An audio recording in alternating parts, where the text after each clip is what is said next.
지난 시간에 저희가 교회 머리이신 그리스도, 그리고 또 교회 기초인 복음에 대한 이야기를 나눴는데, 계속해서 저희가 교회에 대한 이야기를 하면서 이번 주에 여러분과 좀 함께 나누려고 하는 주제는 성령에 대한 것입니다. 교회의 능력이 되는 성령, 성령 충만한 교회, 성령 충만한 우리 이음체풀 지체드리기를 축복하고, 성령에 대해서도 저희가 좀 잘 알아야 되고, 또 그냥 지식이 우리의 삶을 바꾸지 않습니다. 믿음에 대해서 내가 척척박사라고 해도 내가 그 믿음을 가지고 사느냐는 별개의 문제거든요. 근데 왜 그 지식을 우리가 필요로 하냐면, 그냥 나는 이게 믿음이야, 자기가 정의할 수 있거든요.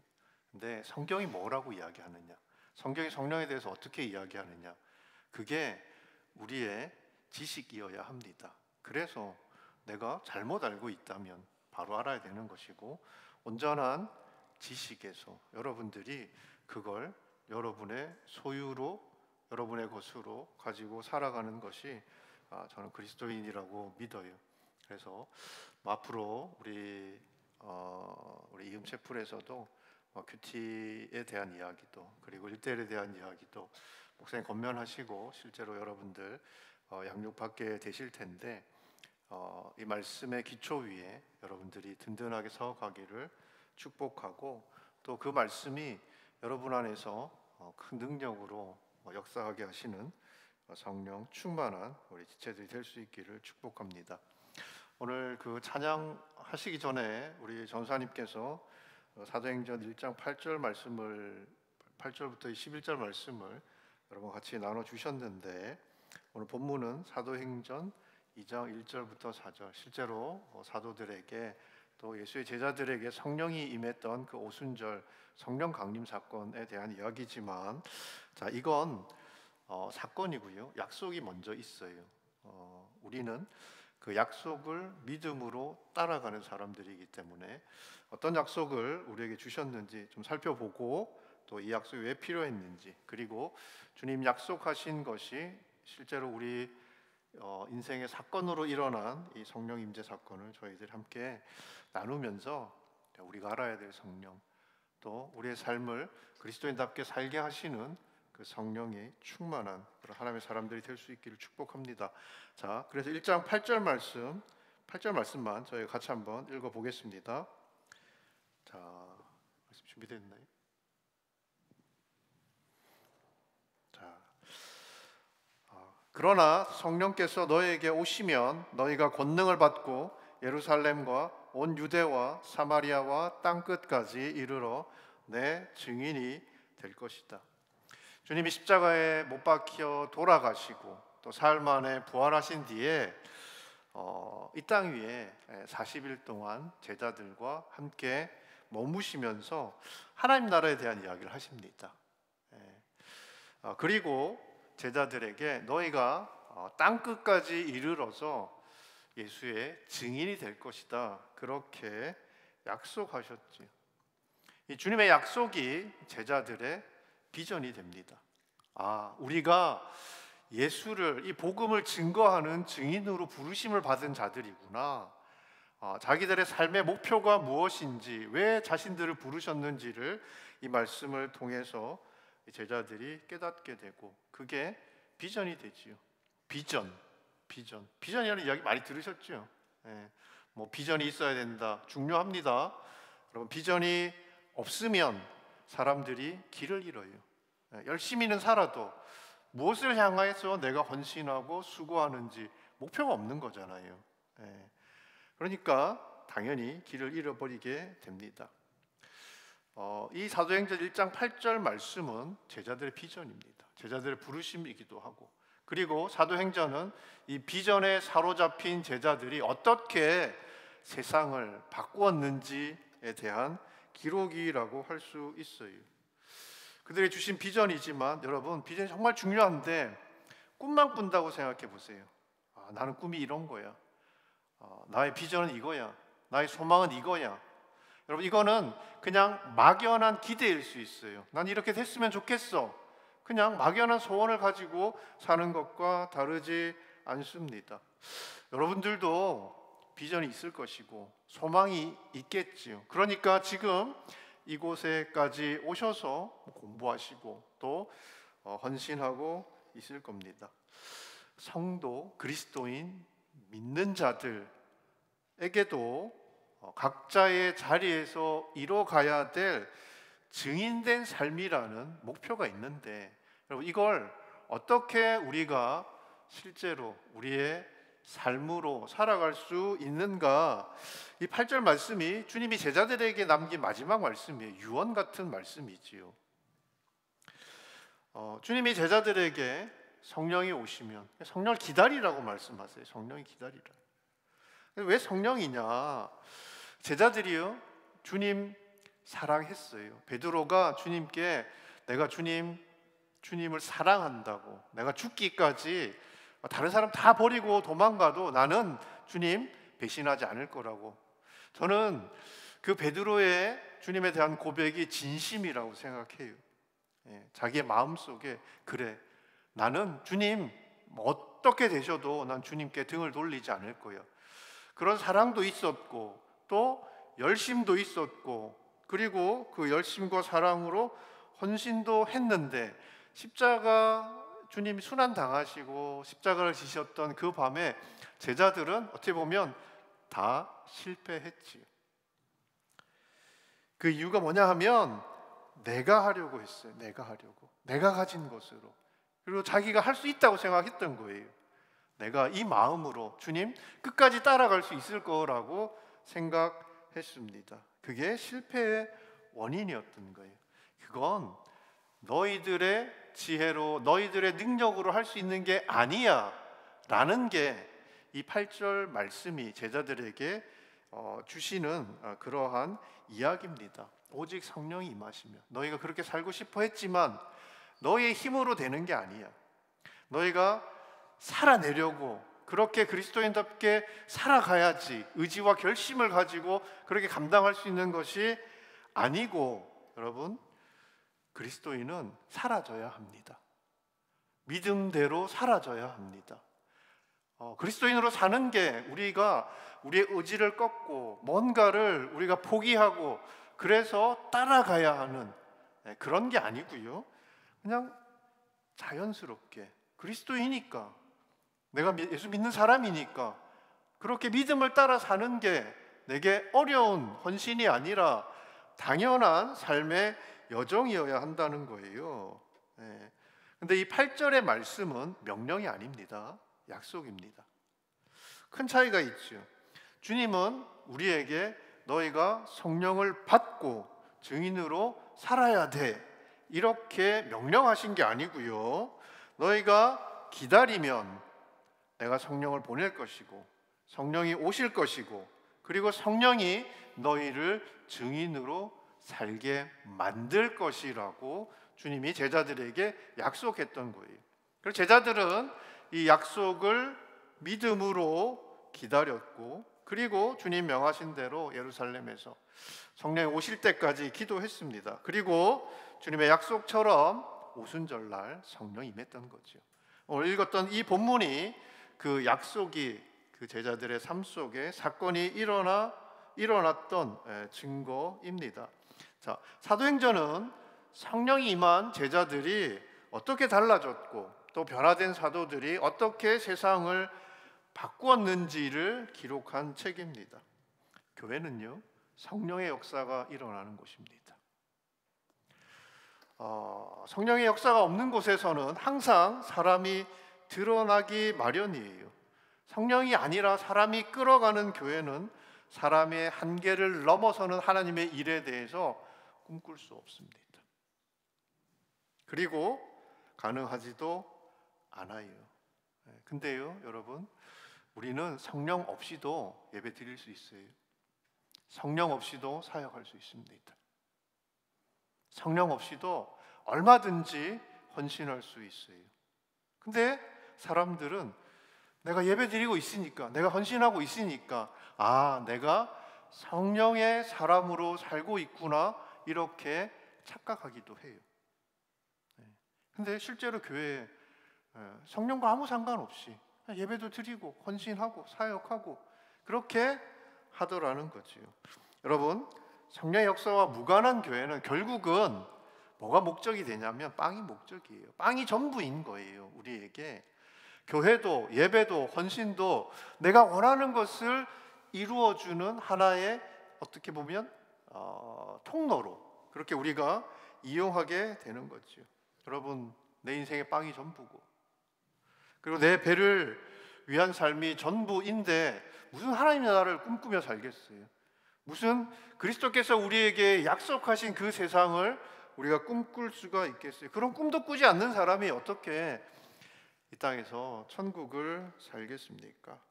성령의 역사를 통해서 여러분들이 주님의 비전을 쫓아가는 하나님의 사람들이기를 축복합니다. 자, 알겠죠? 성령이 필요하구나. 내가 예수의 사람으로 살려면 성령 받아야 되는구나. 알겠는데 여러분, 그래서 성령을 받으셨습니까?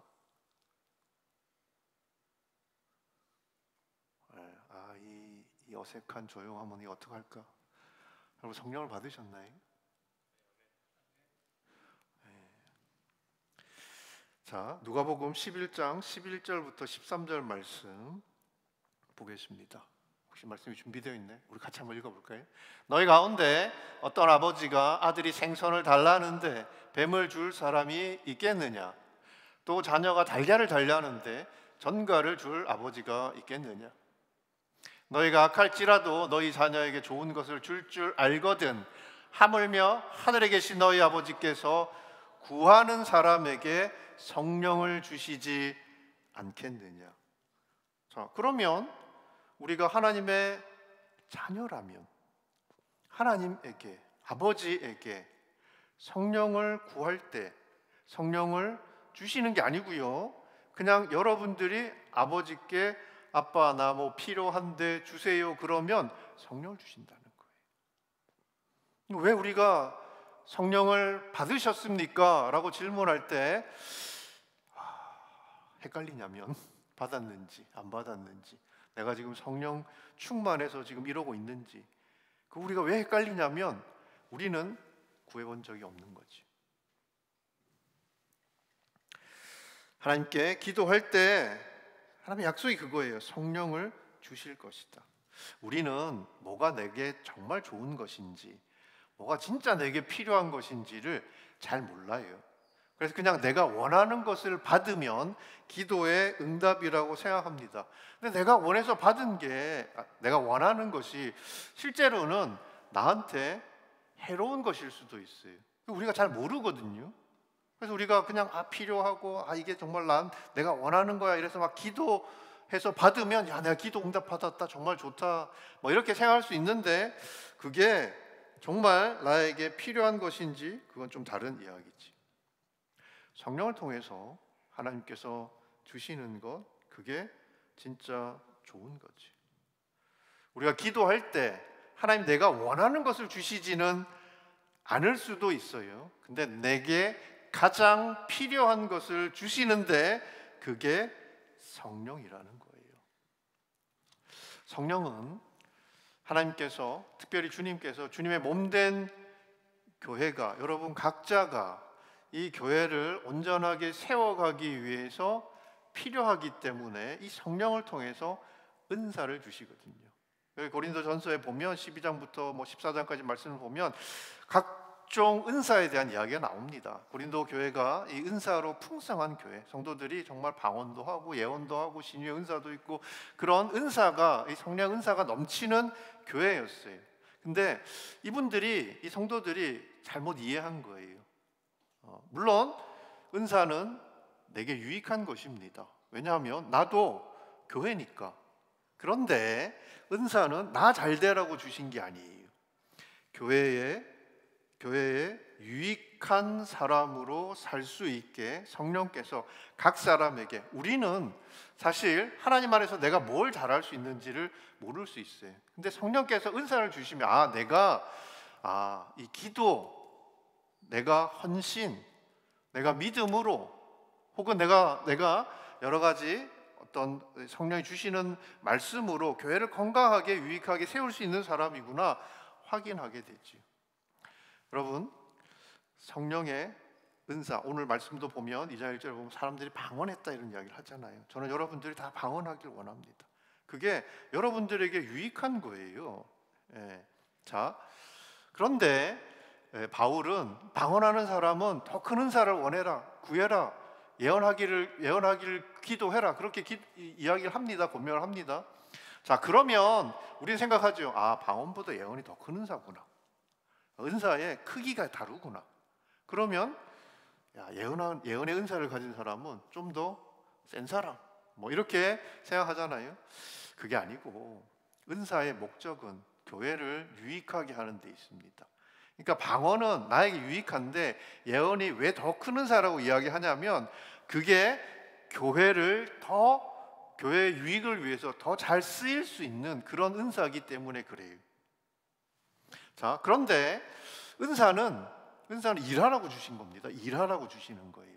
이거 자랑하라고 주신 게 아니에요. 그런데 이제 고린도 교회는 그걸 막 서로 비교하면서 막 자랑하니까 이게 이제 문제가 됐던 건데, 내가 정말 성령의 은사를 원한다 그러면 여러분, 은사를 달라고 기도하지 말고요, 일을 달라고 기도하세요.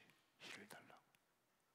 그 일을 하나님께서 주시는 것으로 할 수 있도록, 하나님의 능력을 할 수 있도록 주시는 것이 은사니까요. 여러분, 기도할 때 하나님께서 우리에게 약속하신 것처럼 성령을 주실 것이에요. 제자로 살게 해달라고 기도하고 하나님 몸된 교회를 정말 사랑하고 잘 헌신하고 섬길 수 있도록 하나님 내게 성령의 능력을 부어주십시오. 그렇게 기도했으면 좋겠어요. 여러분, 요즘에 날씨 좋지요? 저는 이 날씨 좋은데 이 예배하는 자리에 와 있는 여러분들이 참 대견합니다. 저는 제가 대학교 다닐 때 생각해 보면 이런 날씨는 어디 놀러 갈까, 뭐 하고 놀까, 누구하고 놀까, 막 그런 고민이 참 많았던 때였던 것 같은데, 이 예배의 자리를 사모하며 나온 여러분들을 하나님 너무 대견해하시고 기뻐하실 것 같아요. 지금 날씨가 좋은데 여러분, 보스턴 겨울 혹시 지나보셨습니까? 눈이 좀 많이 와요. 요즘은 이제 뭐 지구 온난화 때문에 한 2-3년 동안 그렇게 눈이 많이 오지 않은 것 같은데, 제가 처음에 보스턴에 8년 전이죠. 보스턴에 이제 교회를 섬기기 위해서 왔을 때 그 첫 해에 눈이 너무 많이 내렸어요. 저는 눈이 많이 온다는 소리는 들었는데 그렇게 많이 올 줄 몰랐어요. 너무 많이 쌓인 거예요. 이제 성도들이 주일날 뭐 평소에는 뭐 상관없는데 주일날 눈이 이제 이렇게 스톰이 왔어요. 그래서 저한테 막 전화가 오는 거예요. 목사님, 오늘 예배 드립니까? 눈이 이렇게 오는데 예배 드릴 수 있습니까? 막 전화가 오는 거예요. 내가 어떻게 알아요? 난 보스턴 처음인데. 이 눈이 이 정도 오면 성도들이 이제 물론 조금 위험하겠죠. 근데 여기 잘 다니거든요. 그래서 이게 지금 교회를 올 수 있는 상태인지 아닌지 사실 나는 모르겠는데, 저한테 막 물어보죠. 무슨 마음으로 전화를 했을까? 저 아직도 궁금합니다. 근데 그래서 저도 기도했어요. 하나님, 예배 드려야 됩니까? 예배 드릴 수 있습니까? 성도들 오실 때 참 어떻게 보면 위험할 수도 있는데, 근데 저희 집사람도 같이 기도했거든요. 그래서 집사람을 통해서 하나님께서 주셨던 음성이 뭐냐 하면, 너희는 왜 예배 드릴 수 있습니까? 이렇게 기도는 하는데 왜 예배 드리게 해달라고 기도하지 않느냐는 거였어요. 하나님, 예배 드리게 해주십시오. 하나님, 내가 오늘 하나님 앞에 나아가서 예배 드릴 수 있게 해주십시오. 그렇죠? 제가 그 이야기를 듣고 기도가 바뀌더라고요. 길이 없는 게 아니에요. 길이 보이지 않을 수 있지만 길이 없는 게 아니에요. 근데 여러분, 우리가 예배드리게 해달라고, 성령의 사람으로 살게 해달라고, 주님의 제자답게 살게 해달라고, 지금 이 세상 속에서 하나님, 정말 내가 하나님의 청년으로 이 청년의 때를 하나님께서 기뻐하시고 기대하시는 모습으로 살아갈 수 있게 해달라고 기도하면 하나님이 우리에게 보이지 않는 길을 보여주실 거예요. 저는 그렇게 기도할 때 여러분 한 분 한 분이 여러분 나중에 내가 좀 자리 잡고 그게 아니고 여러분 지금 여러분들이 할 수 있는 그러한 예배자로 그리고 그러한 사역자로 또 여러분의 자리에서 여러분들이 선교사로 그렇게 살 수 있도록 하나님께서 인도해 주시리라고 믿습니다. 기도하세요. 자, 그럼 왜 성령이냐? 성령 어떤 분이시냐? 성령이 언제 임했어요? 오순절에 임했습니다. 자, 여러분들이 지금 멍하고 계신 것 같은데 다시 볼게요. 2장.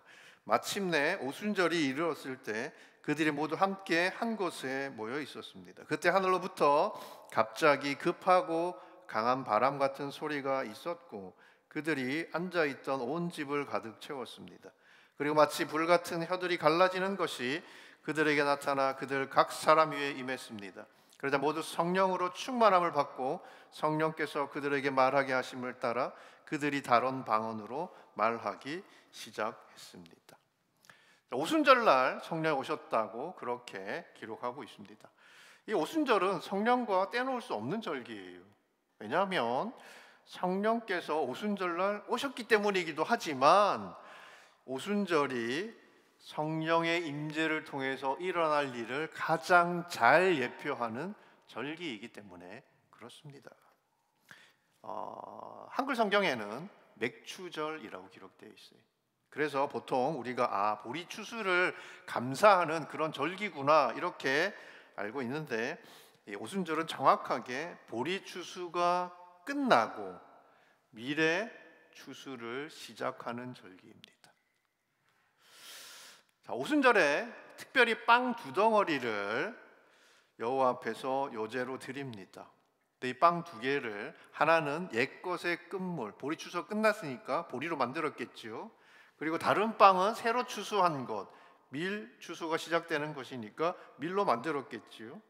그래서 밀과 보리로 2개의 빵을 만들어서 하나님께 감사의 제물로 드리는 거예요. 이 레위기 23장에 보면 오순절에 드리는 이 빵 2개를 새 소제라고 그렇게 불렀습니다. 오순절과 성령이 왜 떼놓을 수 없는 절기냐 하면 새로운 추수를 알리는 절기인 이 오순절이 성령이 열어갈 새로운 시대를 상징하기도 하지만 이때 드려진 새 소제가 성령을 통해서 일어날 일이기 때문에 그래요. 자, 에베소서 2장 14절부터 16절까지 말씀을 좀 보겠습니다. 자, 같이 한번 읽어볼까요? 그리스도는 우리의 화평이시니 자기의 육체로 둘을 하나로 만드신 분입니다. 그분은 중간에 막힌 담 곧 원수된 것을 헐어내셨고 조문으로 된 계명의 율법을 폐하셨습니다. 이는 그리스도가 그분 안에서 이 둘로 한 세 사람을 창조해 화평을 이루게 하시고 십자가를 통해 이 둘을 한 몸으로 하나님과 화목하게 하셔서 자기 안에서 원수된 것을 없애버리시기 위한 것입니다. 자, 둘을 하나가 되게 했다고 하지요. 한 몸이 되게 했다. 이 둘이 누구냐 하면 유대인과 이방인이. 그래서 이 새 소재로 드려진 2 빵이 뭘 상징하냐 하면 유대인과 이방인을 상징합니다.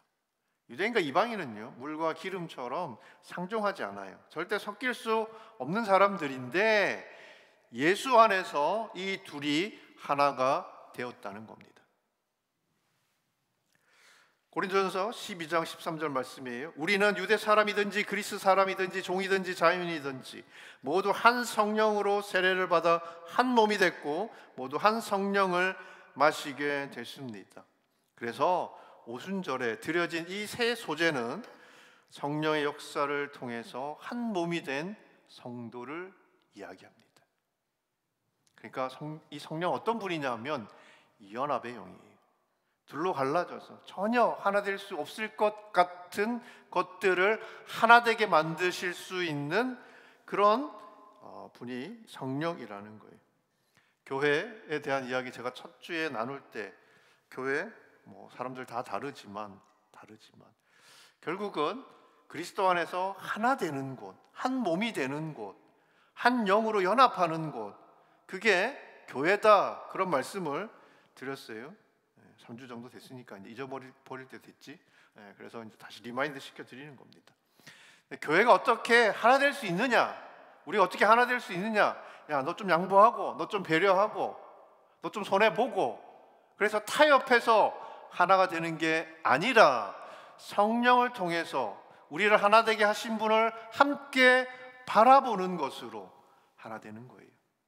여러분, 서로를 바라보면 하나 될 수 없습니다. 유대, 사마리아 구분했지요, 사람들은. 근데 여러분, 오직 성령이 임하시면 너희가 예루살렘에서 유대와 사마리아, 그때 유대와 사마리아는 구분하지 않아요, 주님이. 그건 하나로 이야기를 하시는 거예요. 유대와 사마리아 사이에 놓여 있는 장벽을 내가 허물 거야. 그래서 유대인들과 사마리아인들도 하나가 되고, 그걸로 끝이 아니라 너희가 땅 끝까지 이르러 온 이방인들과 너희 유대인들이, 이스라엘 백성이라고 이야기하는 너희들이 하나가 될 것이다 라고 주님이 약속하셨고, 그걸 누가 하실 거냐? 성령이 임하셔서 성령 충만한 너희가 그 일을 행할 거라고 주님이 약속하신 겁니다. 근데 우리는 여전히 벽이 있어요. 인종 간에도 벽이 있고, 그렇잖아요. 유대와 사마리아를 구분했던 것처럼 여전히 불편하고 우리에게는 보이지 않는 그런 벽들이 서로 간에 존재합니다. 자, 그렇지만 복음은 우리를 하나 되게 하는 능력인 줄 믿어요. 그래서 성령 충만한 교회, 성령 충만한 성도는 그리스도 안에서 하나 될 수 있습니다. 그래서 우리가 성령을 받아야 한다는 거예요. 그래서 주님이 성령을 약속하셨고 성령을 보내주신 것이고요. 성령이 하나 되시게 하신 것을 여러분들이 나누지 않기를 축복합니다. 이음 공동체 여러분 한 분 한 분이 정말 이 성령의 능력으로 하나로 빚어져 갈 수 있기를 축복해요. 자, 그러면 이제 어떻게 성령이 오셨는가 좀 보면, 성령에 대한 이야기를 계속 하겠지만 주님이 너희가 할 일은 성령이 오셔야 가능하다 이 말씀을 하셨잖아요. 그러니까 그때 그 말씀을 들을 때 제자들은 성령을 경험하지 못했어요. 그러니까 주님이 뭔 이야기를 하시는지를 아마 이해하지 못했을 거예요. 뭔가 성령이 오면 뭔가 일이 일어날 것 같은데 도대체 그게 뭔지 성령을 내가 경험하지 않았는데, 물론 요한복음에 성령에 대해서 말씀해 주셨지만 그게 실제로 내 삶 속에, 우리의 관계 속에서, 우리의 공동체 안에서 어떻게 역사하게 될지는 경험해보지 않으면 모릅니다. 여러분, 성령을 경험하지 않은 사람은 성령에 대해서 내가 아무리 많은 지식을 가지고 있어도 성령의 일을 알 수 없어요. 제자들도 그랬던 거죠. 내가 경험하지 못한 약속들이 있습니다. 성경에는 수두룩 빽빽해요. 내가 경험하지 못했던, 예전에 이스라엘 백성들이 광야를 지나가면서 그들이 경험했던 놀라운 하나님의 기적 같은 사건들이 있었어요. 인도하심과 보호하심과 그들의 삶을 채우시는 하나님의 손길을 경험했는데 나는 경험해보지 못했잖아요. 그러니까 실제로 그런 일들이 내 삶 가운데 일어날 것인가? 주님 말씀하셔도, 그 말씀을 우리가 귀티하고 묵상해도 나는 긴가민가 하지요. 근데 제자들은 자신들이 경험하지 못해서 정말 이랬던 것을 믿음으로 기도하며 기다렸습니다. 여러분, 주님께서 여러분에게 약속하신 것들을 믿고 기도할 수 있기를 축복해요. 자, 성령이 언제 임했느냐 하면 주님께서 약속하시고 이제 올라가셨잖아요, 하늘로. 그리고 나서 얼마 정도가 지난 것 같으세요? 제자들 얼마 동안 성령을 기다리며 기도했을 것 같으세요? 이 일은 주님이 승천하신 뒤에 한 열흘 정도 지나서 일어난 사건입니다. 오순절이 그때거든요.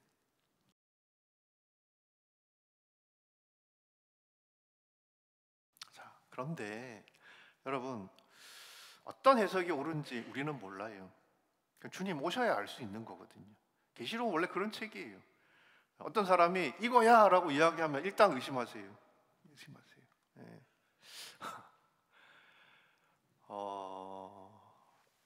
우리가 막 논쟁해서 그래 이게 맞다 이렇게 우리가 그냥 결론이 났어요.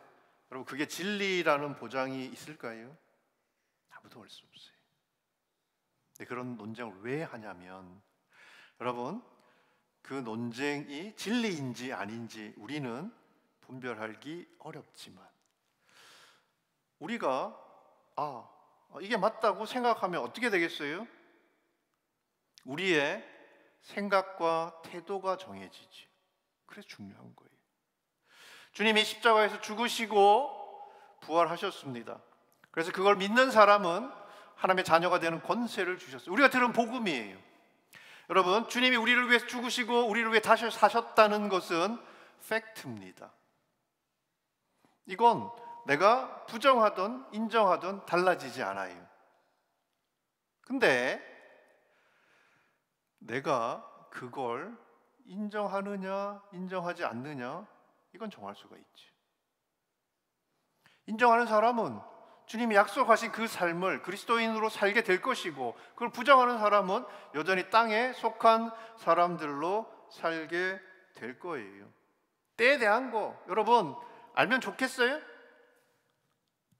내일 당장 여러분들의 일어날 일을 알면 되게 좋겠지요. 근데 내일 주님이 널 데려가실 거야. 이거 알면 좋습니까? 저는 별로 안 좋을 것 같은데. 자, 근데 뭐 그걸 알고 모르고 그게 중요한 게 아니고, 정말 우리가 관심을 두어야 할 것은 그때는 우리에게 속한 게 아니에요. 우리가 어떻게 할 수도 없어요. 미룰 수도 없고 당길 수도 없는 거예요. 근데 주님이 언제 오셔도 내가 괜찮은 사람으로 살 수 있겠지. 여러분, 내 힘으로 어쩔 수 없는 것들이 아니라 어떻게 내게 오늘 주신 것들을 귀하게 사용하며 잘 살 것인가, 그것들을 고민하는 여러분들이 될 수 있기를 축복합니다. 이 사도행전에 기록된 성령 세례 기도와 함께 일어났습니다. 사마리아에 복음이 전해진 뒤에 베드로와 요한이 가서 그들을 위해 기도했을 때 성령이 임했어요. 바울이 전도여행 가운데 에베소서에 이르러서 그들에게 안수했을 때 성령이 임했습니다. 성령은 기도와 함께 임했어요. 성령은 기도로부터 시작하고, 또한 성령은 기도의 영입니다. 기도예요. 성령은 연합의 영이고 성령은 기도의 영입니다. 로마서 8장 26절 말씀입니다. 같이 한번 읽을까요? 성령께서도 우리의 연약함을 도와주십니다. 우리는 마땅히 무엇을 기도해야 할지 알지 못하지만 오직 성령께서 친히 말로 할 수 없는 탄식으로 우리를 위해 간구하십니다. 우리가 뭘 구해야 할지 모를 때 그래도 아버지께 구하면 성령을 주시고, 그리고 우리가 뭘 기도해야 될지 모를 때 성령께서 우리를 위해서 기도해 주신다고. 우리의 기도는 성령의 역사를 가져옵니다. 그리고 성령은 우리의 기도를 온전하게 합니다. 복음의 증인들은 다 기도하는 사람들이었어요. 주님 너무너무 바쁜 사역의 와중에도 꼭 기도하셨지요. 새벽에 시간을 정해서 한적한 곳에 가셔서 기도하셨습니다. 얼마나 기도가 중요한지를 우리에게 보여주시는 말씀인데, 기도 중요하구나 아는 것과 여러분들이 기도하는 건 다른 거예요. 여러분들의 삶 가운데 나는 기도할 시간도 너무 없고 너무 바쁘고 숙제도 많고 과제도 많고, 알겠는데 여러분의 삶에 기도가 우선순위에 있기를 축복합니다. 기도로 시작할 수 있기를 축복합니다. 기도가 여러분의 삶을 덮기를 축복합니다. 그래야 여러분 바쁜 게 문제가 아니라 열심히 바쁜데 뭘 위해서 바쁘냐는 거예요. 정말 바빠야 할 것을 위해서 바쁜 게 잘 사는 거겠지. 그래서 여러분 그 바쁨이 핑계가 되지 않고 오히려 기도해야 되는 이유가 되는 것, 저는 믿는 사람이라고 생각해요. 기도의 끈을 붙들고 살아갈 수 있기를 축복합니다. 자, 우리 그 4절까지 말씀 읽었는데 우리 5절부터 13절까지 성령이 임하셔서 그 공동체 안에 일어난 일들을 자세하게 설명하고 있거든요. 같이 한번 봅시다. 그때 세계 각 나라로부터 온 경건한 유대 사람들이 예루살렘에 머물고 있었습니다. 그런데 이런 소리가 나자 많은 사람들이 모였는데 각자 자기들의 언어로 제자들이 말하는 것을 듣고 모두 어리둥절했습니다. 그래서 그들은 놀라 이상하게 여기며 말했습니다. 보십시오, 지금 말하고 있는 이 사람들은 모두 갈릴리 사람들이 아닙니까? 그런데 우리가 각자 태어난 곳의 말로 듣고 있으니 어찌 된 일입니까? 우리는 바데 사람들과 메데 사람들과 엘림 사람들이며 메소포타미아, 유대, 갑바도기아, 본도, 아시아, 부르기아, 밤빌리아, 이집트 그리고 구레네에 가까운 리비아 지역에 사는 사람들이며 로마로부터 온 나그네 된 유대 사람들과 유대계로 교정한 사람들이며 크레테 사람들과 아라비아 사람들인데 우리는 지금 그들이 말하고 있는 하나님의 큰 일들을 우리 각자의 말로 알아듣고 있습니다. 그러자 모든 사람들이 놀라 당황해 이것이 도대체 어쩌된 일인가 하고 서로에게 말했습니다. 그러나 어떤 사람들은 그들이 세술에 취했다라고 조롱하며 말하기도 했습니다. 오순절 성령이 임할 때 급하고 강한 바람 같은 소리가 들렸고 커다란 불덩이가 혀처럼 작은 불꽃들로 갈라지면서 각 사람이 임하는 것들을 보아요. 현상이죠, 현상. 눈에 보이는 것을 그냥 묘사한 겁니다. 자, 그런데 중요한 것은 이런 현상이 아니고요. 현상. 야, 우리도 성령 임하면 위에 불이 팅팅 튀고 그럴 수 있고요. 그렇지 않을 수도 있어요. 근데 초대교회 처음 성령을 받은 사람들에게는 이제 주님이 약속했다는 성령이 오셨다는 확실한 현상이 드러났던 거예요. 아, 주님 약속하신 대로 이루어졌구나. 모든 사람들이 알 수 있도록 성령이 임했습니다. 이건 현상이에요. 근데 중요한 거는 현상이 아니라 결과입니다. 성령이 오셔서 도대체 어떤 일이 생겼냐는 거예요. 자, 성령의 역사는 변화를 가져옵니다. 성령은 변화의 영이고 성령은 능력의 영입니다. 사람들 공부해서 훈련해서 수련해서 할 수 있는 게 아니에요.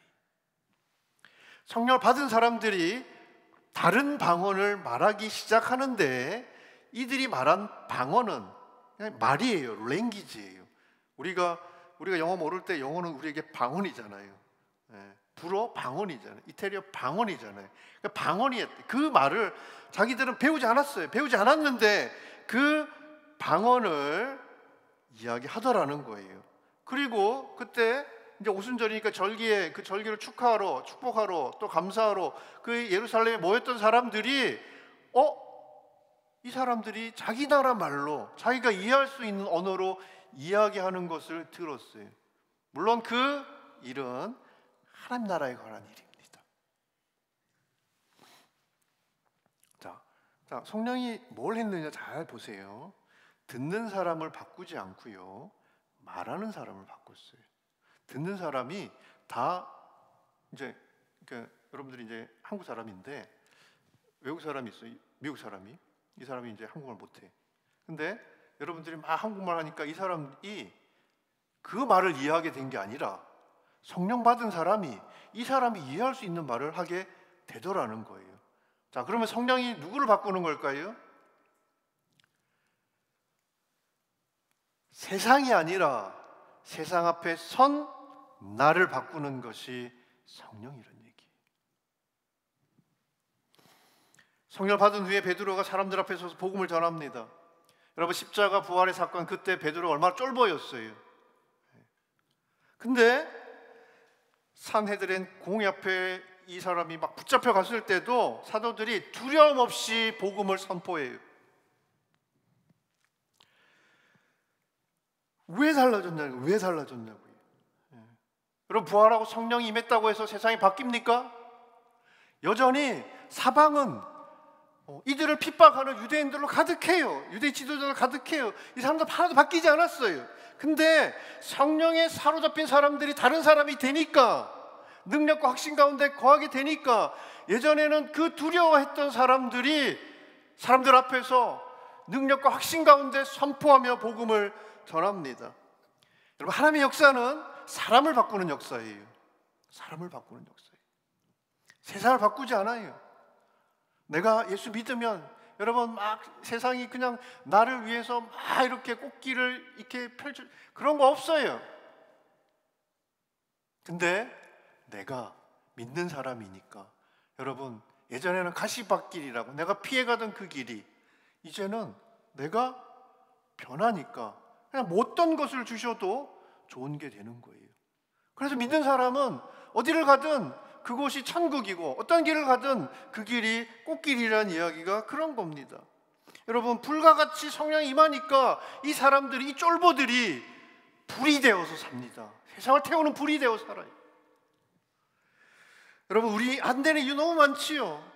말도 안 타고 가진 것도 없고 하려니까 상황도 안 도와주고 하나님 뭐 하시나 이것도 준비해야 되고 저것도 필요하고 너무 많아요.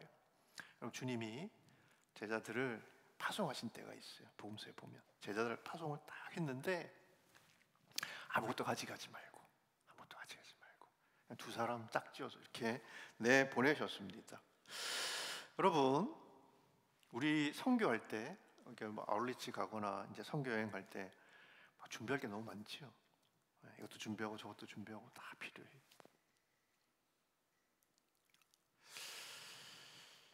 여러분 그게 다 필요한 것들입니다. 다 필요한 것들이에요. 주님이 그게 필요한 줄 몰라서 제자들에게 그냥 아무것도 가지지 말고 그냥 가면 너희 필요한 것들이 채워지는 거 볼 거야. 그렇게 말씀하시고 이렇게 파송하셨거든요. 왜 그렇게 하셨냐면 주님의 일을 위해 필요한 게 여러분 우리가 준비하는 정말 필요하다고 생각하는 그런 게 아니고 믿음이기 때문에 그래요. 주님의 일을 여러분 내가 가진 것으로 잘 준비해서 잘 할 수 있다고 생각하는데 정말 우리가 선교할 때 정말 중요한 게 우리가 기도하며 준비해야 될 게 재정, 사람, 환경, 필요한 것들, 물품들 그게 아니더라고요. 기도더라고요. 여러분 우리가 주님 일을 감당하지 못하는 이유는 없어서가 아닙니다. 못 맡겨요. 주님이 너무 불안해. 내 인생을 주님한테 맡기려니까 너무 불안한 거예요. 못 맡기지. 하다가 발등에 불이 떨어지면 주님 찬스를 쓰는 거죠. 이게 변화되어야 된다고 생각합니다. 그걸 바꾸는 분이 성령이시라는 거예요. 여러분 나도 못 넘어가는데 여러분 내 안의 벽도 내가 넘어갈 수 없는데 이 세상의 벽을 여러분들이 무슨 재주로 넘어갈 수 있겠습니까? 성령은 소멸하는 불이에요. 우리를 사로잡고 있는 세상적인 계산, 경험치의 한계에 사로잡힌 내 안의 장벽들 그걸 다 허물어뜨리는 강한 바람, 그게 성령이었던 거예요. 여러분 성령이 하실 거예요. 우리는 성령을 구하고 성령이 주장하시는 대로, 이것도 힘들어요. 여러분 성령이 주장하시는 대로 살아갈 수 있을 것 같죠. 근데 성령이 아무리 말씀하셔도 우리가 경건의 훈련을 하지 않으면, 성령을 따라 사는 삶의 훈련이 없으면 여러분들이 아무리 원해도 사라지지 않아요. 요즘 로마서 큐티하고 있는데 로마서 7장 말씀 보면 바울이 고백하잖아요. 나는 정말 하나님의 일을 하고 싶어 죽겠는데 내 마음은 하나님의 법을 즐거워하는데 나는 동시에 내 몸이 이 육신의 법을 섬기더라. 이 죄의 법을 섬기더라.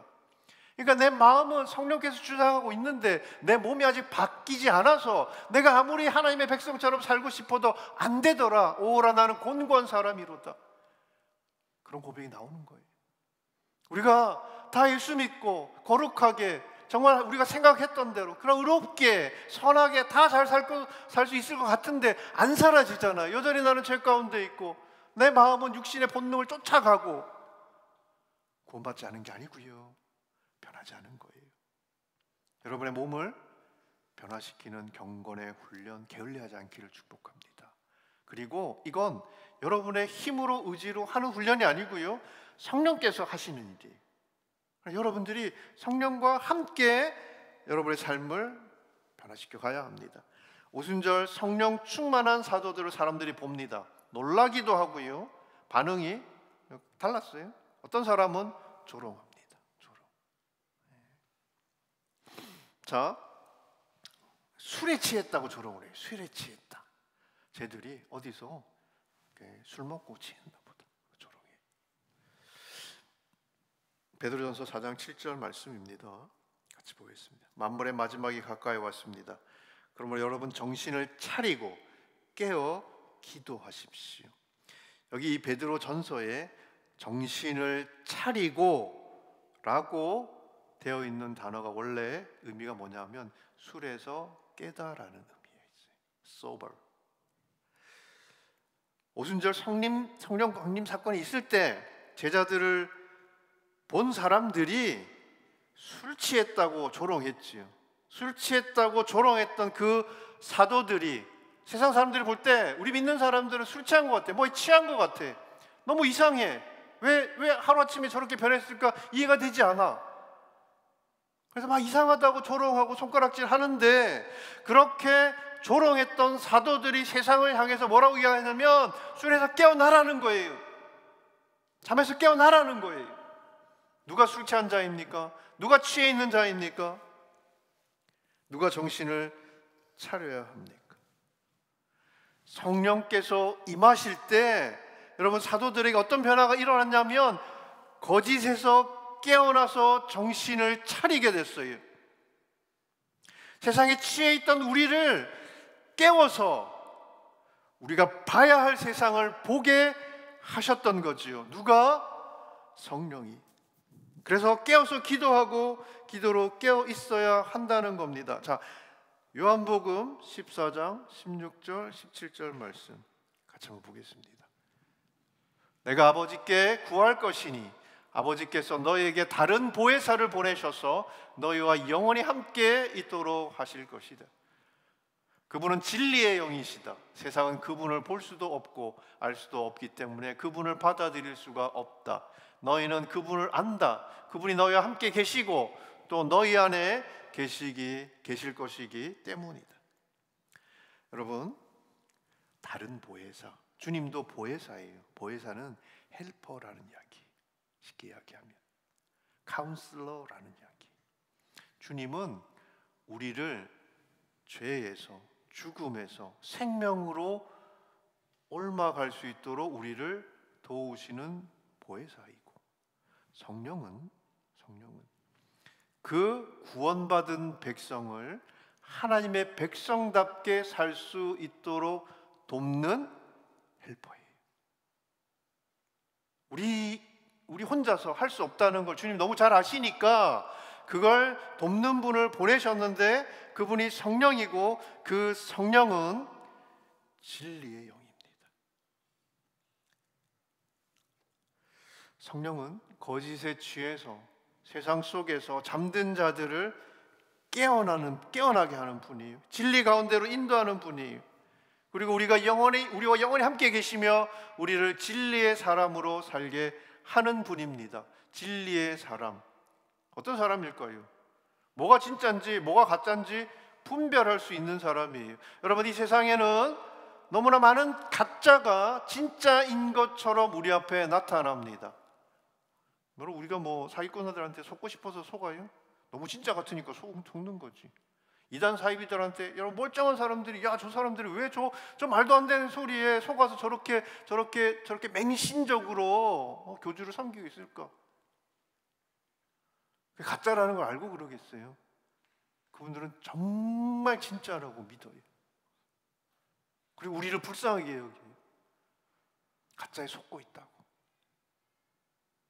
근데 우리가 진리를 알지 못하면, 뭐가 진짜인지를 알지 못하면, 여러분, 가짜가 진짜인 줄 알고 그걸 위해서 열심히 헌신하며 살게 되는 거지요. 그래서 우리를 진리 가운데로 인도하는, 참과 거짓을 분별할 수 있게 하는 성령이 오신 거예요. 주님이 성령을 보내신 것처럼 성령을 통해 주님은 우리를 세상에 보내십니다. 여러분, 성령의 사람으로 살면서 진리의 사람으로, 그리고 능력의 사람으로, 그리고 모든 것들을 주님 안에서 하나 되게 하는 그런 성령의 사람으로 살 수 있기를 축복해요. 바람처럼 세상을 흔들고 불처럼 이 세상의 거짓된 것을 태우는 성령의 사람으로 살아갈 수 있기를 축복하고, 여러분 우리가 함께 성령 충만한 능력의 교회, 진리의 교회 세워갈 수 있기를 축복합니다. 우리 이 시간 같이 한번 기도하죠.